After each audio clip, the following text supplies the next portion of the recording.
Cuarta carta. Wordsworth, cerca de Bremen, 16 de julio de 1903. He abandonado París hace unos 10 días bastante enfermo y cansado, por cierto. Me aventuré a esta gran llanura norteña, que con amplitud, su calma y su cielo ha de devolverme la salud. Pero aquí vine a caer bajo el hechizo de una lluvia que hasta hoy empieza a escampar un poco sobre esta tierra azotada por los vientos. Aprovecho este primer momento de claridad para saludarle, estimado señor. Querido señor Capus, he dejado mucho tiempo sin respuesta una carta suya, no porque lo hubiera olvidado, por el contrario, es una de esas cartas que le agrada a uno releer cuando se encuentra, entre otras, y en ella lo reconocí como si estuviésemos muy cerca. Me refiero a su carta del 2 de mayo, y seguramente la recuerda. Cuando la leo como ahora, en medio del gran silencio de estas lejanías, su bella inquietud por la vida me causa una emoción aún más intensa que la que había sentido en París, donde todo resuena de otro modo y acaba por perderse desvaneciéndose entre el enorme estruendo que hace vibrar las cosas.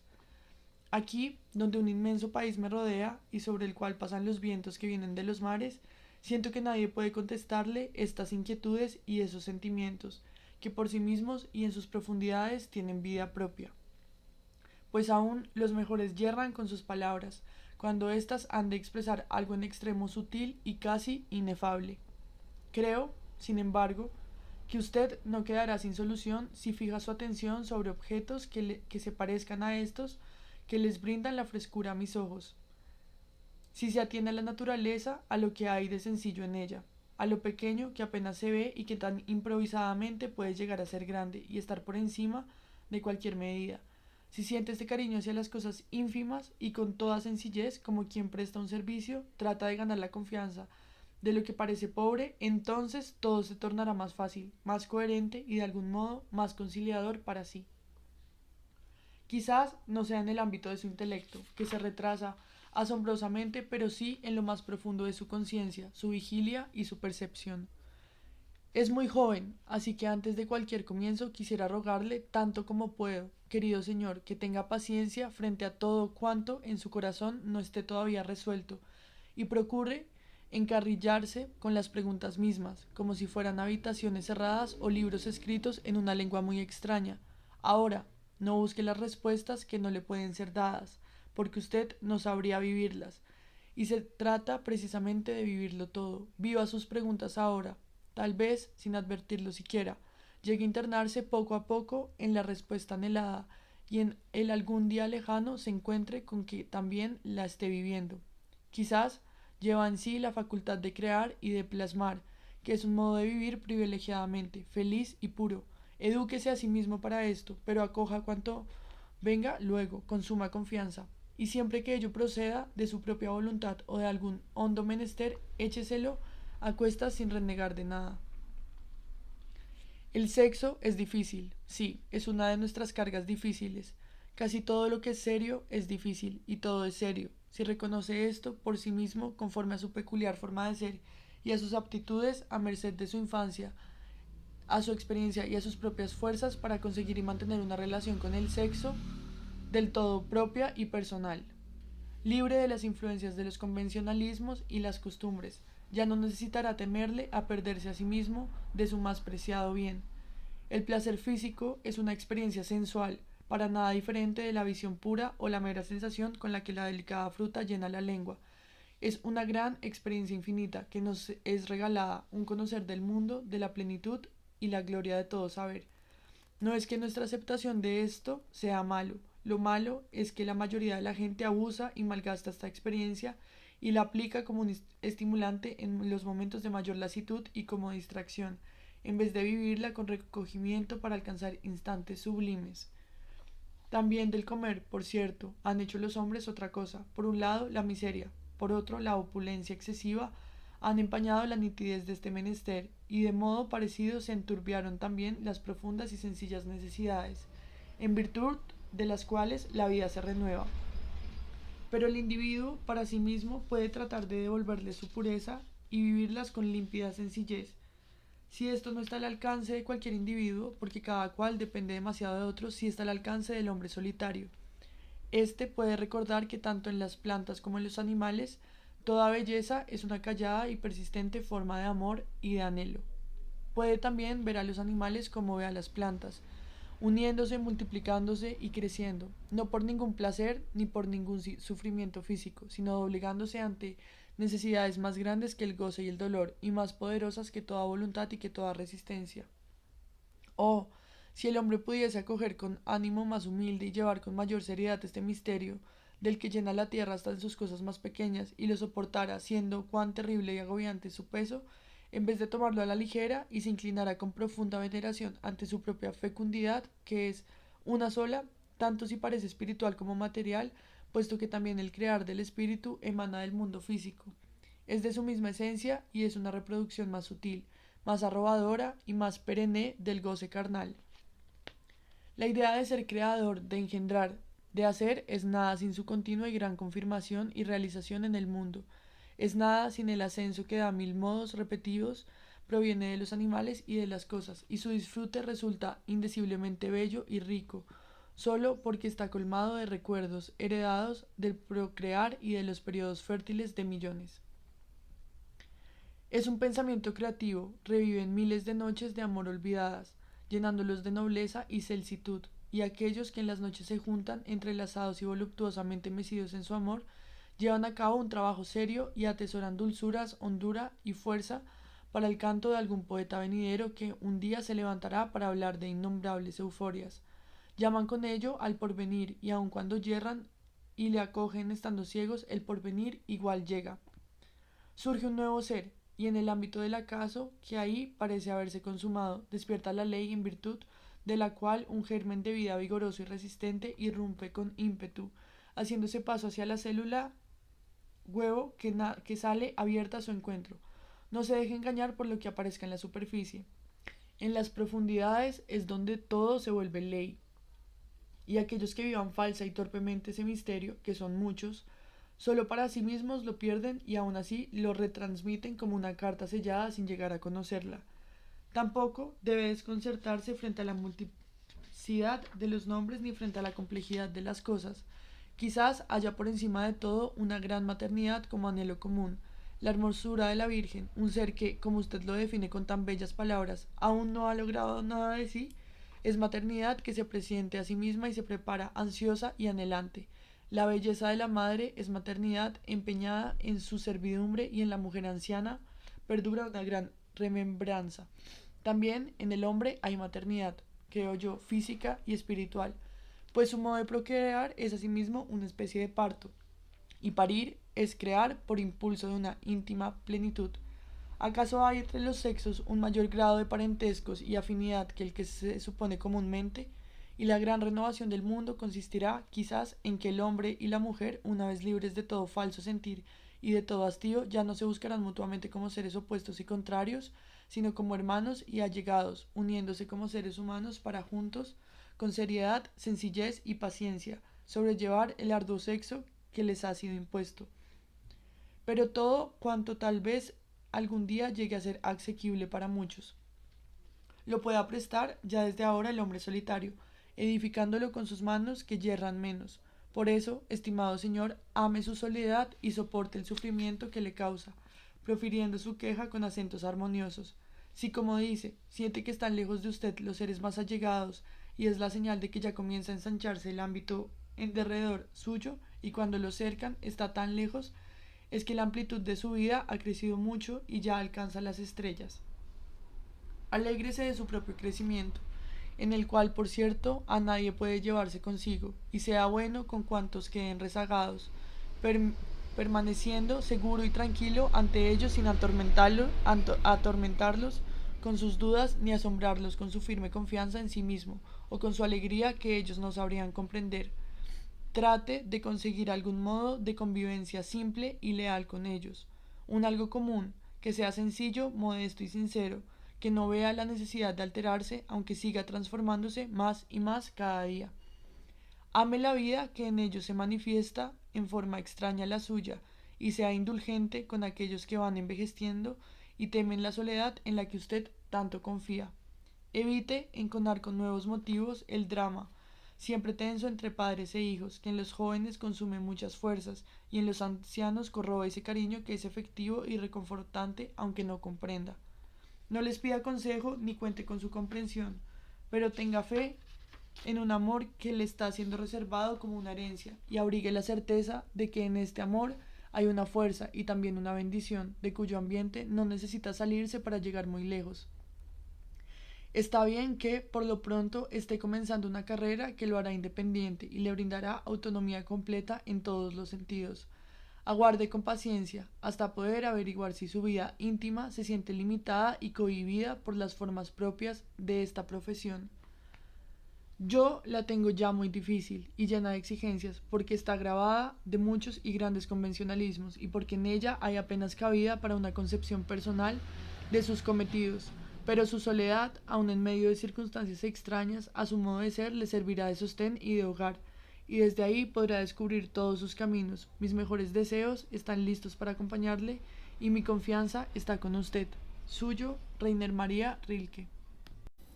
Roma, 29 de octubre de 1903. Estimado señor, su carta del 29 de agosto la recibí ya en Florencia y apenas ahora, después de 2 meses, le hablo de ella.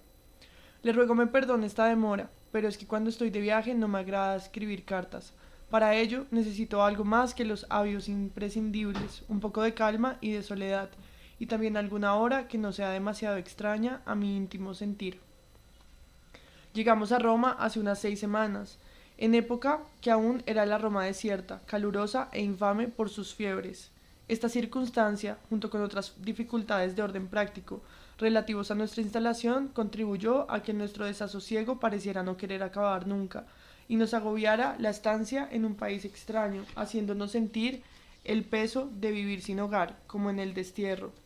A esto hay que añadir que Roma, en los primeros días, cuando no se conoce aún, infunde en los ánimos una melancolía que abruma por ese ambiente de museo exánime y triste que aquí se respira, por la profusión de glorias pasadas que se sacan a relucir y a duras penas se mantiene en pie, mientras de ellas se nutre un presente mezquino, y también por esa desmedida valoración que fomentan eruditos y filólogos y remedian los rutinarios visitantes de Italia, de tantas cosas desfiguradas y gastadas, que en realidad no son sino restos causales de otra época y de una vida que ni es ni ha de ser nuestra. Por fin, tras varias semanas de brega diaria en actitud defensiva, vuelve uno, si bien algo aturdido aún, a encontrarse a sí mismo y piensa, no, aquí no hay más belleza que en cualquier otro sitio, y todas estas cosas que generaciones tras generaciones han seguido admirando y que torpes manos de peones han ido rehaciendo y completando, nada significan, nada son, no tienen alma ni valor alguno. Sin embargo, hay aquí mucha belleza, porque en todas partes la hay. Aguas rebosantes de vida infinita vienen afluyendo por los antiguos acueductos de la gran urbe, y en múltiples plazas saltan y bailan en conchas de piedra blanca, para derramarse y esparcirse luego en anchos y espaciosos estanques, musitando de día y alzando su murmullo en la noche, que aquí es grandiosa y estrellada y suave por el hálito de los vientos que la orean. Aquí hay también jardines, inolvidables alamedas y escalinatas, ideadas estas por Miguel Ángel, a semejanza de las aguas que se deslizan y caen en cascadas de amplio declive, naciendo cada grada de otra grada, como una onda nace de otra onda. Merced a tales impresiones, logramos recogernos y recobramos librándonos de lo mucho que hay de presuntuoso y hablador, y cuánto había. De este modo aprendemos despacio a discernir las muy pocas cosas en que perdura algo eterno, digno de nuestro amor y alguna soledad, de la cual podemos participar quedadamente. Aún habito en la ciudad, junto al Capitolio, no muy lejos de la más bella estatua ecuestre que nos haya quedado bien conservada del arte romano, la de Marco Aurelio.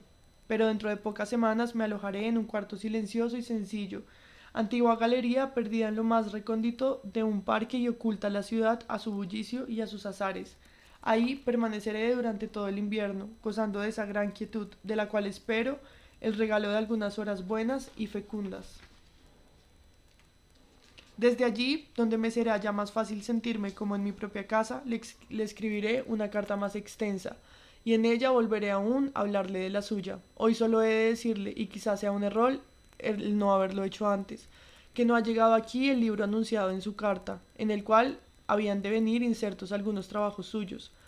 Le habrá sido devuelta desde Warsped, ya que no está permitido reexpedir paquetes al exterior. Esta probabilidad sería sin duda la más favorable, y me agradaría saberla confirmada. Ojalá no se trate de una pérdida, que desafortunadamente lo sería, por cierto, nada excepcional, dadas las condiciones que imperan en el servicio de correos italianos. También ese libro, como todo cuando me dé alguna señal de usted, lo habré recibido con agrado, y los versos que hayan surgido entre tanto los leeré siempre si usted me los confía, y volveré a leerlos, a sentirlos, a vivirlos, también tan entrañablemente como yo sepa hacerlo. Con mis mejores deseos y saludos, suyo, Reiner María Rilke. Carta sexta. Roma, 23 de diciembre de 1903. Mi querido señor Capus, no debería quedarse sin mi saludo ahora que llega la Navidad, y menos cuando, en medio de estas festividades, la carga de su soledad es mayor que de costumbre. Pero si siente que esta soledad es grande, alégrese. Pues, preguntárselo, ¿qué sería de una soledad que no tuviese grandeza? Solo hay una soledad, es grande y difícil de soportar, y a casi todos nos llegan horas en que cederíamos por cualquier coito, por muy banal y tacaño que parezca, por la mera ilusión de una ínfima coincidencia con otro ser, aunque tal vez resulte ser el menos digno. Mas acaso sean estas precisamente las horas en las que la soledad crece, pues su desarrollo es doloroso, como es el crecimiento de los niños, y triste, como el comienzo de la primavera. Ello, sin embargo, no debería desconcertarlo, pues lo único que hace falta es esto, soledad, la gran soledad interior, adentrarse en sí mismo y durante horas no encontrar a nadie. Esto debería ser conseguible. Ser solitario, como fuimos solitarios cuando éramos niños, y los adultos iban de un lado para otro, enredados en cosas que parecían importantes y grandes, solo porque ellos se mostraban atareados y porque nosotros nada entendíamos de sus quehaceres. Cuando un día percibimos que sus ocupaciones son irrisorias y sus profesiones petrificadas y sin nexo alguno con la vida, ¿por qué no entonces seguir mirando todo eso con los ojos de la infancia como algo extraño? ¿Por qué no mirarlo todo desde la profundidad de nuestro propio mundo, desde las extensas regiones de nuestra propia soledad, que en sí misma también es trabajo, dignidad y vocación? ¿Por qué empeñarse en cambiar la sabia inconcreción de un niño por un espíritu defensivo y despreciador? Sí, la incomprensión, a fin de cuentas, es estar solo, mientras que defenderse y despreciar equivalen a tomar parte en aquello de lo cual uno quiere, precisamente, desligarse. Piense, querido señor, en el mundo que lleva en sí mismo y póngale el nombre que prefiera a este pensamiento, sea por el recuerdo de su infancia o el anhelo de su porvenir. No desvíe su atención de esto que se eleve en su alma, y póngalo por encima de todo lo que perciba en torno suyo. Lo que pasa en lo más profundo de su ser merece todo su amor. Deberá continuar su trabajo, de alguna manera, sobre esto y no perder demasiado tiempo ni coraje para clarificar su actitud hacia las personas. ¿Acaso hay alguien que pueda asegurarle que tiene una posición? Sé que su profesión es dura y está colmada de contradicciones. Frente a su mundo de ser, preví su queja y supe que llegaría. Ahora que ha llegado, no sé cómo aquietarla. Solo puedo aconsejarle que considere si en todas las demás profesiones sucede igual. Están llenas de exigencias y de hostilidades contra el individuo. Están saturadas por el odio de los que reconocieron estar mudos y huraños, cumpliendo su monótono deber. La situación en la que ahora deberá vivir no está menos agobiada por convencionalismos, prejuicios y errores que cualesquiera que otra sea la situación.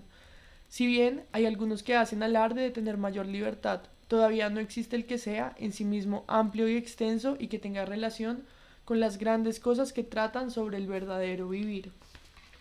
Solo el hombre, solitario, sometido a las leyes profundas de la naturaleza, cuando sale al encuentro de la naciente mañana, es solo el comienzo. Observa la noche llena de aconteceres y siente todo lo que allí sucede. Entonces cualquier estado se desprende de él, como el de un muerto, aunque esté en su más puro vivir en pleno. Lo que usted sentirá ahora, querido señor Capus, como militar, lo hubiese sentido igual en cualquiera de las demás profesiones establecidas. Sí, aunque fuera de todo juicio, hubiese procurado mantener un tenue contacto con la sociedad, dejando a salvo su independencia. No se hubiese salvado de sentirse cohibido, pero ello no sería motivo de miedo o de melancolía. Si no hay nada en común entre usted y los hombres, procure vivir cerca de las cosas, no lo abandonarán.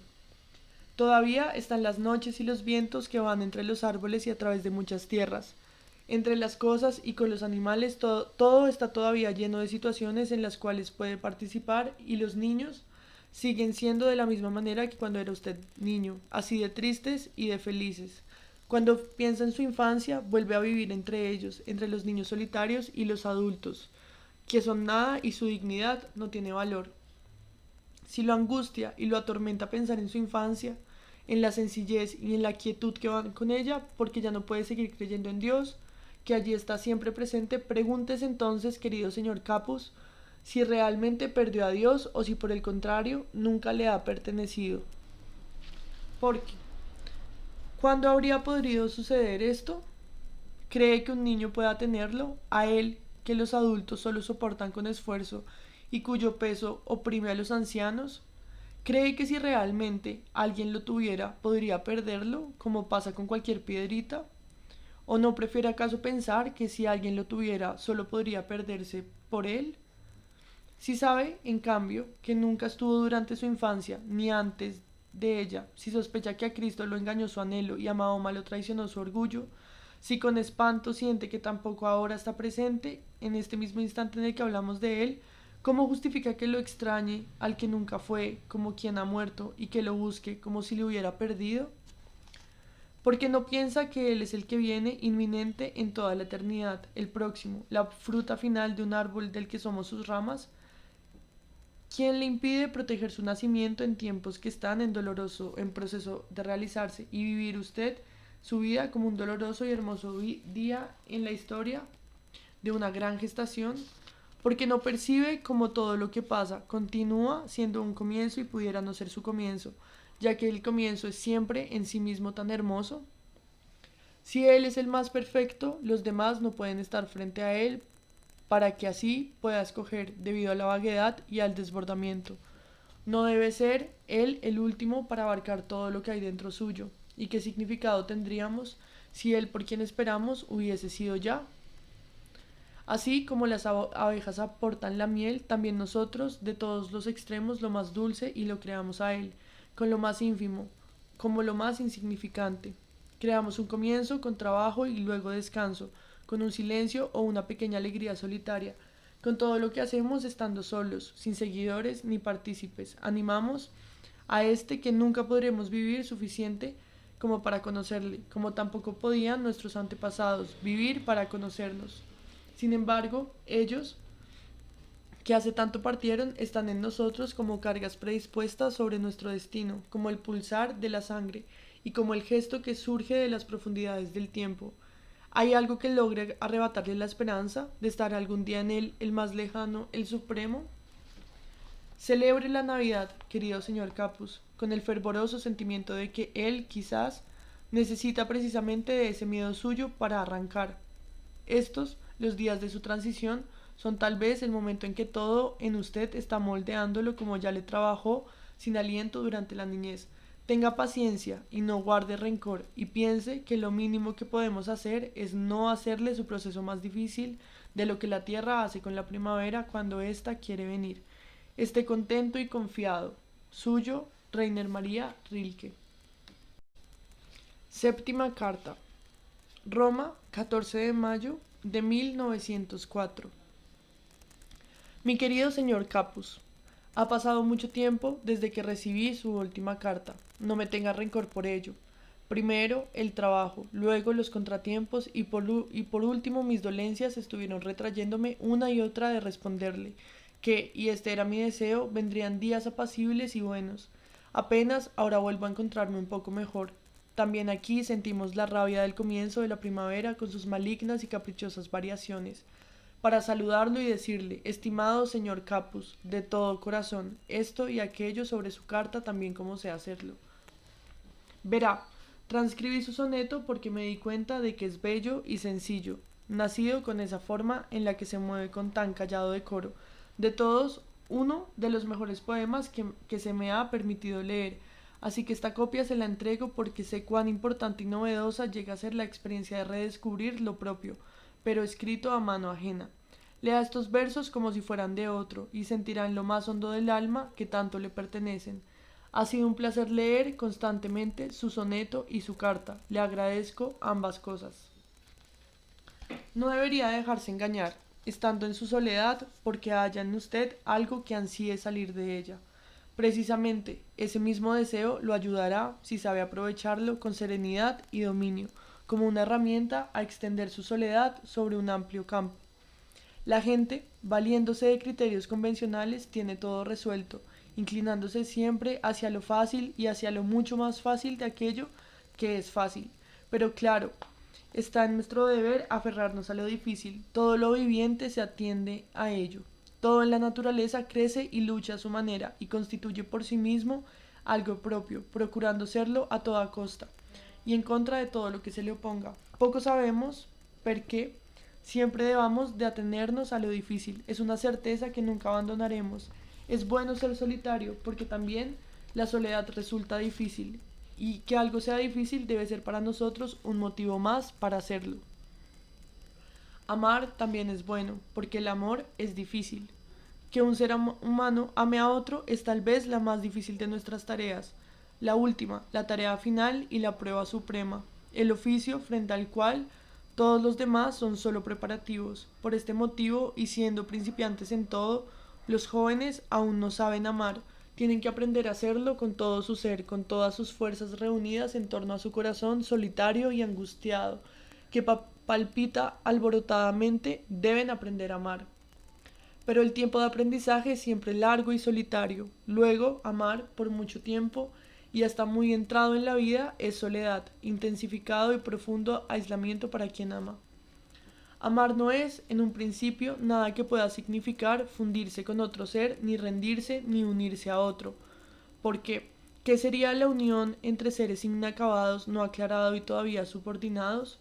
Amar es más bien una importante oportunidad que se ofrece a cada individuo para madurar y negar ser algo en sí mismos para volverse mundo, todo un mundo, por el bien del otro. Es una gran exigencia sobre sí, una demanda que lo elige y lo requiere para cumplir con un cometido trascendental.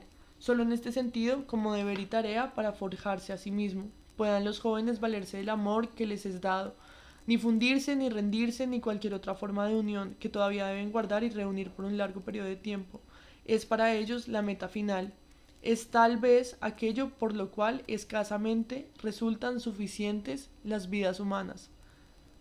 Pero los jóvenes yerran tan a menudo y tan seriamente en esto que se arrojan, estos que por naturaleza carecen de paciencia.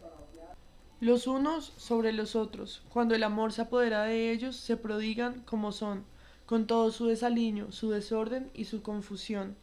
Y luego, ¿qué debe hacer la vida con esa existencia todavía cruda que ellos llaman su comunión y que de ser posible llamarían su felicidad y su futuro? De esta manera se pierde cada cual a sí mismo por el bien del otro.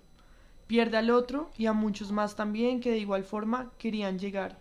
Pierde también sus horizontes y sus posibilidades. Cambia el acercamiento y el flujo de sutiles y divinas posibilidades por una perplejidad estéril de la que ya nada brota. Nada, sino un poco de hastío y desencanto y miseria, y salvarse por uno de tantos convencionalismos establecidos como refugios públicos dispuestos de este peligrosísimo camino. Ningún reino de la experiencia humana se halla tan provisto de convencionalismos como este, los preservadores de vida de tan variada intención. Los botes y flotadores salvavidas ya están aquí. La concepción social ha logrado crear refugios de toda clase por hallarse predispuesta a tomar la vida amorosa. Por mero placer, tuvo también que hacerla fácil, barata, segura y sin riesgos, como suelen ser las diversiones públicas. Es cierto que muchos jóvenes aman de manera equivocada, es decir, por abandono y rehuyendo la soledad. Nunca llegará a más el promedio de los hombres. Sienten la opresión del fracaso y quieren hacer de la situación un encuentro viable y fecundo a su manera, porque su naturaleza les dice que las cuestiones de amor, antes que cualquier otra cosa importante, jamás pueden ser dirimidas por algún procedimiento de carácter público, de conformidad con tal o cual convenio, que son asuntos privativos de cada cual y deben resolverse de modo individual entre uno y otro, precisándose en cada caso de una solución exclusivamente personal. Pero ¿cómo ha de ser posible que ellos, quienes al juntarse se han desempeñado y hundido en una misma confusión, dejando de deslinarse y distinguirse el uno del otro, sin poseer, por tanto, nada propio, acierten a dar con alguna salida por sí mismos desde el abismo de su derrumbada soledad? Obran en virtud del desamparo común y luego, cuando quieren con la mejor voluntad rehuirle algún convencionalismo notorio, por ejemplo, el matrimonio, caen en los tentáculos de otra solución convencional, tal vez menos manifiesta, pero igualmente mortal, pues en un amplio radio a su alrededor todo es una convención. Allí donde se abre el impulso de una confluencia prematura y de un turbio convivir, todo lazo que derive de tal desorden tiene su convencionalismo, por muy insólito que parezca, es decir, aunque resulte inmoral en el sentido corriente de la palabra, hasta la separación viene a ser un paso convencional, una decisión nacida del azar, impersonal y sin fuerza ni fruto.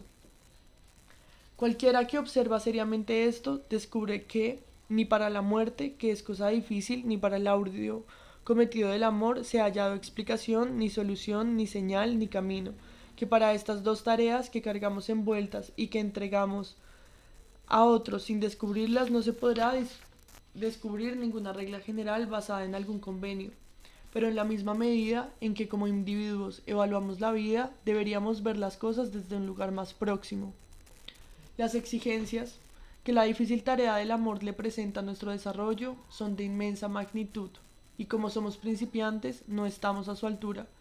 Pero si a pesar de todo sabemos perseverar y llevamos este amor a cuestas como una carga y un aprendizaje, en lugar de perdernos en ese juego fácil y frívolo, tras del cual los hombres se han escondido para eludir cuánto hay de serlo y de grave en su existencia, entonces un pequeño progreso y algún alivio serán tal vez perceptibles para aquellos que lleguen largo tiempo después de nosotros, y esto ya sería mucho. Es que apenas ahora empezamos a considerar las relaciones entre un individuo y otro sin prejuicio y de manera objetiva. Los intentos que vamos realizando con la intención de vivir tales relaciones nada tienen ante sí que les pueda servir de ejemplo. Sin embargo, se presentan muchas cosas en el correr y mudar del tiempo que quieren acudir en auxilio en nuestro tímido noviciado. La chica y la mujer, en su propio desenvolvimiento más reciente, solo por corto tiempo, imitarán los hábitos y modales masculinos, buenos y malos, ejerciendo a su vez las profesiones generalmente reservadas para los hombres. Tras la incertidumbre de tales etapas transitorias, quedará de manifiesto que las mujeres solo han pasado por la gran variedad de disfraces, a menudo irrisorios, para depurar su peculiar modo de ser y limpiarlo de las influencias deformadoras del otro sexo. Las mujeres, en quienes se detiene, permanece y mora la vida, de la manera más inmediata, más fecunda y más confiada, deben de haberse hecho seres más humanos que los despreocupados hombres, que no están obligados por ningún peso de ningún fruto de sus entradas a descender bajo la superficie de la vida. También son engreídos y presurosos, menosprecian aquello que creen amar. Esta humanidad de la mujer, consumada entre sufrimientos y humillaciones, saldrá a la luz y llegará a resplandecer cuando vaya desnudando en las mutaciones de su condición externa y librado de los convencionalismos añejos lo propiamente femenino. Los hombres que aún no presenten su advenimiento quedarán sorprendidos y serán vencidos por ella algún día. Y para esto, particularmente en los países nórdicos, indudables signos lo anuncian de modo elocuente y brillante. Habrá chicas y mujeres cuyos nombres ya no significarán más que algo opuesto a lo masculino, sino algo propio, independiente, que nos hace pensar en complemento o límite, sino tan solo en vida y existencia, el ser humano femenino. Además, esto, no crea que se ha perdido aquel gran amor que alguna vez le fue encomendado cuando niño. ¿Acaso puede afirmar cuáles buenos deseos no maduraron en su corazón en ese entonces y cuáles propósitos por los que todavía vive hoy? Yo creo que ese amor perdura en su recuerdo, tan fuerte y tan poderoso como siempre, porque fue su primer aislamiento profundo y la primera labor reflexiva que realizó en su vida. Todos mis deseos buenos para usted, querido señor Capus. Suyo, Reiner María Rilke.